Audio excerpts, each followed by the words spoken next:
trigonometric identity. Prove that secant power 4x minus 1 by tan squared x equal to tan squared x plus 2. இதை செய்வதற்கு left hand side எடுத்துக்கொள்வோம். left hand side equal to secant power 4x minus 1 by tan squared x. இப்பொழுது secant power 4x ஐ secant squared x whole squared எனவும் minus 1 ஐ அப்படியே எழுதுகிறோம். tan squared x ஐ அப்படி எழுதுகின்றோம். இப்பொழுது secant squared x ஐ 1 plus tan squared x என எழுத முடியும். அது ஒரு formula. secant squared x equal to 1 plus tan squared x. அதை எழுதியிருக்கின்றோம் minus 1 by tan squared x. இப்பொழுது 1 plus tan squared x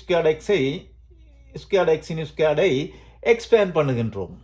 ஆகவே 1 plus 2 tan squared x plus tan power 4x minus 1 என வரும். இப்பொழுது இந்த plus 1 minus 1 கேன்சல் ஆகிவிடும். இப்பொழுது கீழே tan squared x இருக்கிறது. இந்த tan squared x tan squared x மேலும் கீழும் கேன்சல் ஆகும். tan power 4 இருந்து tan squared x கேன்சல் ஆகும். ஆகவே மிஞ்சுவது 2 plus tan squared x. இது right hand side. அடுத்ததை பார்ப்போம். Prove that cos squared x sin x whole squared plus sin squared x cos x whole squared equal to sin squared x cos squared x. இதை செய்வதற்கு left hand side எடுத்துக்கொள்வோம். cos squared x sin x whole squared plus sin squared x cos x whole squared என எழுதலாம். இப்பொழுது இதை நாங்கள் square பண்ணினால் cos power 4x sin squared x plus sin power 4x cos squared x என வரும்.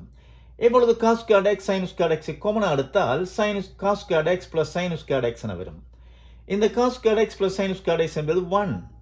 இது ஒரு formula. cos squared x plus sin squared x என்பது 1. இது ஒரு ஃபார்முலா. இப்பொழுது cos squared x plus sin squared x equal into 1 என வரும். இது equal to sin squared x into cos squared x. இது right hand side. இந்த வீடியோ பிடித்திருந்தால் லைக் பண்ணுங்கள்.